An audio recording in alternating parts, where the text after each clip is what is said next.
Previously on GM Tips.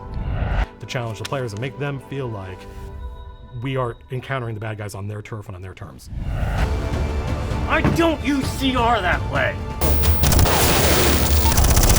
You killed him!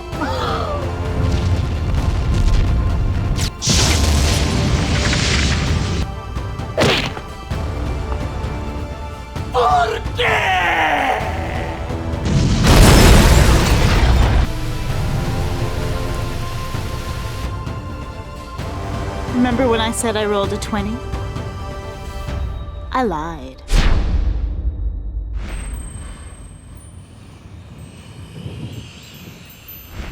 Well, this gets back to the CR thing about how I fundamentally don't believe in balanced encounters. I don't know what is the fun of that, right? And that gets down to that thing about how you're going to beat the goblins. It's not a balanced encounter, right? And then when you get to the end, by the time you're fighting the boss monster, I'm a big believer in stacking the deck hugely against the players and making them feel overwhelmed, because I think every player wants to be John McClane and Die Hard, right? They want to get their ass kicked, but they want to win all the way through. That feeling of victory being earned. And that means that the bad guys have to be overwhelming. It has to be like this feeling of despair, we could never do it, because when they do it, they feel like heroes. And so I think you can get away with a lot. I think I want to always encourage, this is something you learn. It's a muscle you develop over time. If you throw a lich at a third level party, that's just being a bad sport. What are you doing? Right? But the notion that the goblin shaman, the goblin chieftain, is way high level and has access to spells the players don't get. And that's another great, by the way, having really high level bad guys is a great opportunity to show the players the kind of cool spells they're going to get later. Right? This is how they learn that there is such a spell as greater invisibility. Also, you should be scared. Yes, and the fact that these guys... These guys have access to abilities that you guys haven't seen yet, so that puts the fear of God into the players. But I have a lot of bad guys, and some of them are really powerful, and they come in different shapes and sizes, because I want to make sure the players. I feel like that's okay. That's legal. It's even purposeful. Yes, that's what it is. Well, because it feels like this is their lair. This is this is their dungeon. This is their ship. This is their castle. Whatever the thing is that you're exploring or fighting, the notion that it's theirs, and they deliberately you're not the first people to try this. They want to win. And they don't think in terms of balance, the bad guys. And also, I want to make sure the players always, this gets back to something we're going to talk about later, I think, is I want to make sure the players know that it's up to you guys to get intelligence on what's going on. It's up to you guys I'm not going to tell you what's down there. And if you walk into the next room, sight unseen without having done any work, you're going to get smoked.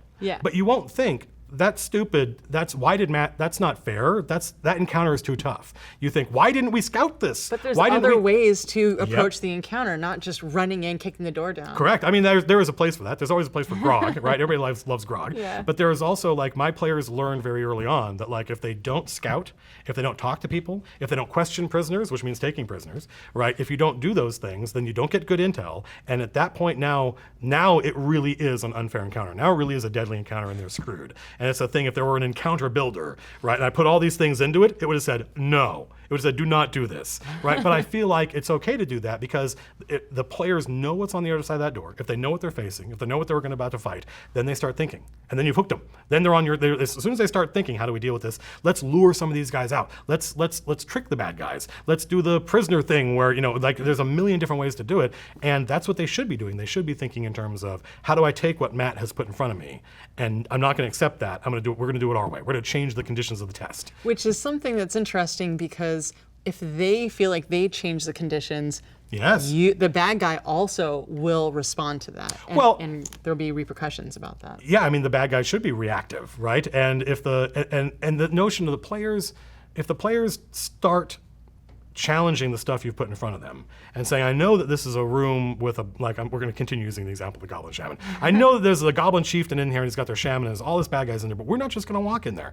We're going to try and if it doesn't really even matter if it works or it doesn't work. The fact that they're now thinking and planning and scheming, that's I think about 80% of the fun of D&D, right? Is that notion of, we've got an idea, we've got a plan, we worked it out, and now we're going to see what happens. And the bad guy should also have a plan. I think that's another big part of it, is always knowing, this kind of gets to what you were talking about, always knowing what would the bad guys have done if the heroes never showed up. Yes. Right? And if you know that, I know what they can do, and I know what their plan was, then when the heroes do crazy stuff, you've got some kind of foundation for, okay, how are the bad guys going to respond? Well, they actually don't really care about you. They're trying to sacrifice. You're little. Yeah, exactly. They don't care about this character who just did something crazy.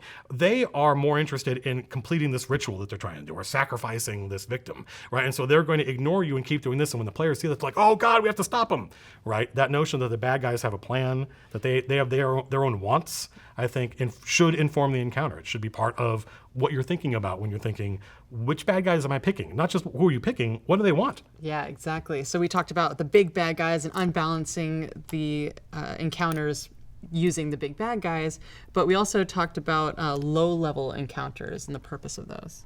Well, that's that thing about draining the party's resources and stuff like that. And that's why I always try to make sure that if I'm doing that, there is some, it shouldn't ever just feel like this is something Matt put in front of us to drain our resources. There should be some, like I said, what is it about this encounter that makes it a low-level encounter? These guys are just scouts, for instance. That makes sense. Or these guys, another thing I've noticed is that players respond, they're not used to this, they don't expect this. You walk into a room and there are we're going to continue the example of the goblins. There's a bunch of goblins in here, but they're goblin infants, they're children. Right, and they'll fight, but they don't want to, right? And now, is this even a combat encounter? In some games, this is a combat encounter. In some games, players are like, I don't care, but right? Do you kill the babies? Exactly. It doesn't even have. It could be non-combatants, right? Yeah. It could be this is where they're preparing their food, and these guys are just cooks, right? And that feeling of like, by the book, this is a low-level encounter, but is it even a combat encounter? And the players stop, and they're like, all we wanted to do was roll dice and kill stuff, but now you put this. It's the simplest possible ethical quandary, right? This is not that sophisticated, right? But it stops the players in the tracks and makes them think, wait, are we good guys or bad guys? Do we care about this stuff? And the answer, no matter how cool they thought it was going to be like the Punisher or whatever, when you put these things in front of them, suddenly they discover they have hearts and souls and they don't want to just murder the cook or character building. Yeah, exactly. Like now we are building character. Yeah. So that's what I think of when I think of low-level encounters. I think of like, what is this in the world? What are these goblins or orcs or whatever? What are these guys doing here? And make it so the players question whether or not it's a good idea to fight these guys. Cool. All right, I'm gonna say the words. Are you ready for the words? Yeah, bring it on. Kobayashi Maru. That's every encounter. I never think about how the player's gonna get out of this. I'm always like, man, I have no idea. This is gonna be really interesting to see how the players. I'll design an encounter and I'll sit there and I'll just be like, this is crazy. They're gonna get their ass kicked. I don't know. I think they're all gonna die, right? And the funny thing is, I've thought that, especially in my last campaign, I thought that week after week after week. I literally, this is not an exaggeration. I genuinely thought they are going to die, and they always come up with crazy ways to subvert my expectations because that's how I've shown them. Do not just take what I say for granted, right? You have to change the conditions of the test, and that's where stuff starts to get fun and exciting for me. That notion, I think there are some people that think like when you're designing an encounter, it has to be obvious to you that there is an out. That if the players do this, they will succeed. And I have no idea. I gave like a lich the hand of I gave not a lich. I gave a mind flayer the hand of Vecna, and people were like, "You're crazy," right? But the players, again, this is a situation where the players knew that ahead of time. This wasn't something they were surprised about. They had good intel. Now, I didn't tell them that. It was up to them to figure it out, but they did figure it out. And having done the work, they questioned a bad guy. Having questioned a bad guy and discovering that there is a mind flayer out there with the hand of Vecna, they're like, right? And it completely changed. It meant that instead of fighting him next, they fought him like 2 or 3 weeks later. They went and they did a whole bunch of work, and that's how it should be, right? Again, they didn't take what I put in front of them for granted. They decided to change the conditions of the test, and that's how it should be, I think. Everybody's game is different, but part of me thinks that all of D&D should be that. Should be that notion of like, if we don't start thinking for ourselves, we're screwed. Yes. Right? If we just take this encounter at face value, we are going to die. Yeah. So that's what that means to me, is that notion of you're gonna die if you don't figure it out.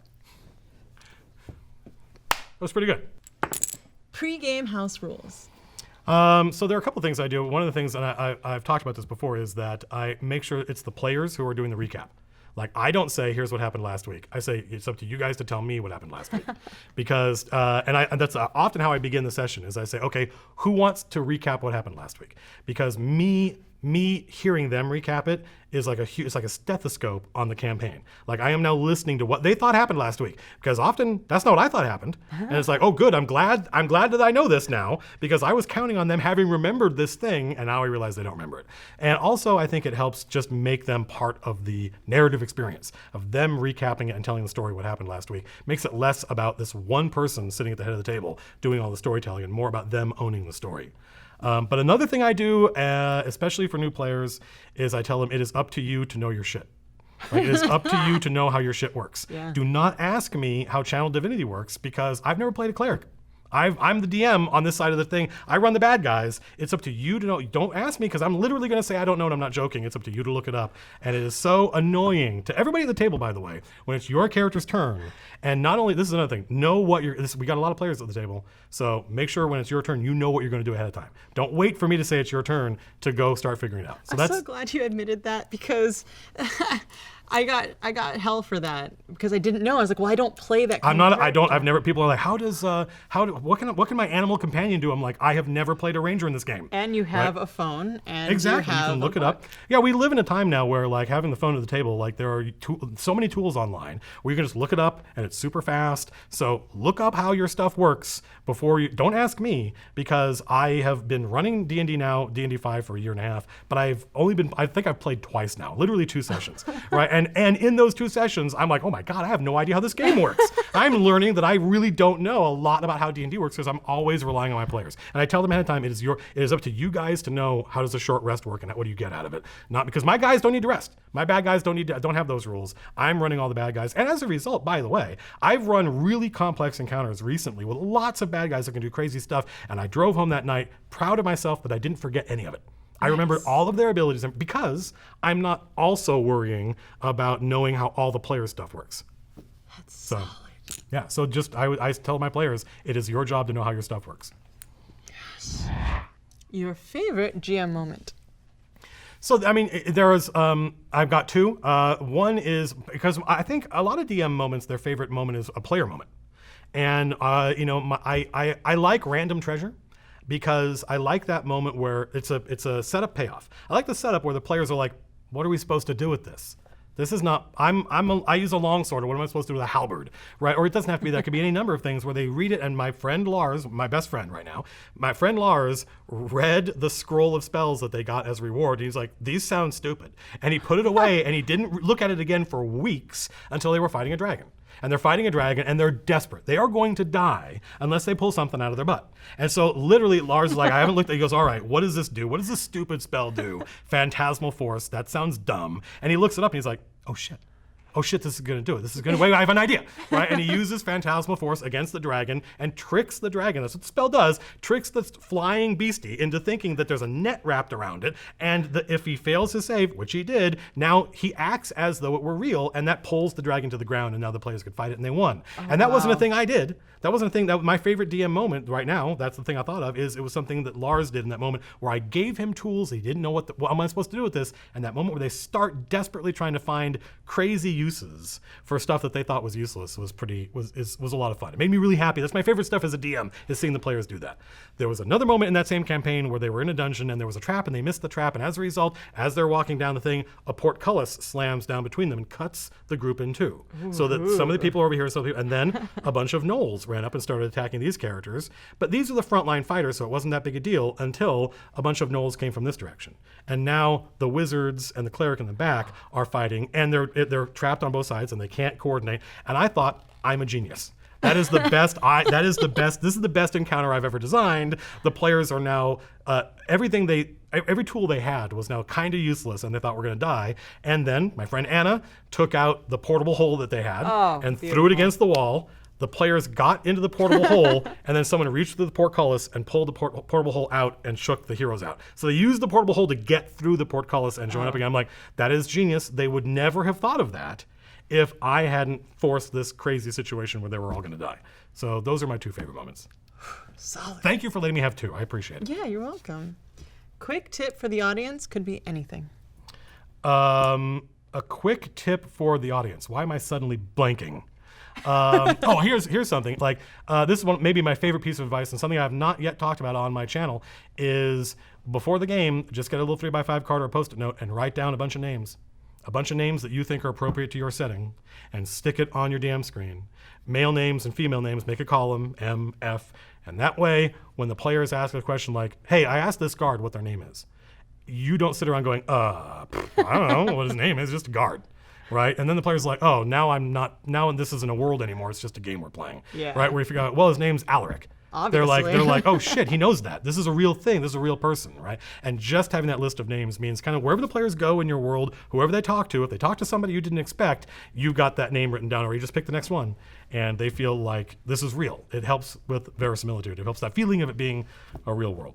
So that's a super simple thing you can do that I guarantee you will pay off. That's for you. That was incredible. Thank you so much. Thank you for having me on. It was a lot of fun. You're fun. I like your brain. Matt. Yes.